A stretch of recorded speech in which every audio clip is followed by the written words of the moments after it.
સુરતમાં અગાઉ ગૌમાંસ વેચતા પકડાયેલા આરોપીઓને ત્યાં હાલમાં કોઈ ગેરકાયદે પ્રવૃત્તિ તો ચાલતી નથી ને, તે જોવા પોલીસ કમિશનરના આદેશને લઈ ઝોન 2 અને ઝોન 3ની ટીમોએ એસઓજીની ટીમ સાથે મળી દરોડા પાડી તપાસ કરી હતી.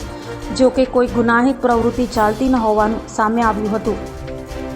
સુરતમાં અગાઉ ગૌમાંસ વેચતા પકડાયેલાઓને ત્યાં અચાનક સુરત પોલીસ કમિશનરના આદેશ બાદ ઝોન 3 અને ઝોન 2ની ટીમો દ્વારા તપાસ હાથ ધરી હતી. ઝોન 3 અને ઝોન 2ની ટીમો અને એસઓજીની ટીમોએ સાથે મળી તપાસ હાથ ધરી હતી, જેમાં ઝોન 3માં ડીસીપી પિનાકિન પરમાર અને એસઓજીના DCP Rajdeepsinh Nakum, PI Atul Sonara, Ashok Chaudhary, Lalgate PI, Chowk Bazar PI, Mahidharpura PI સહિતનાઓની ટીમ દ્વારા સરપ્રાઇઝ ચેકિંગ હાથ ધરી હતી. જ્યારે ઝોન 2માં લિંબાયત પોલીસની ટીમને સાથે રાખી લિંબાયત પીઆઈવીએ, જોગરાણા અને એફએસએલના અધિકારીઓને સાથે રાખી કમરુનગર ટેનામેન્ટ, રતનજીનગર, ભાવનાનગર, બેઠી કોલોની, રજાચોક સહિતની જગ્યાઓ પર તપાસ કરાઈ હતી. જોકે જગ્યાએ શંકાસ્પદ કે સામાજિક ગુનાહિત પ્રવૃત્તિઓ ચાલતી ન હોવાનું તપાસમાં સામે આવ્યું હતું.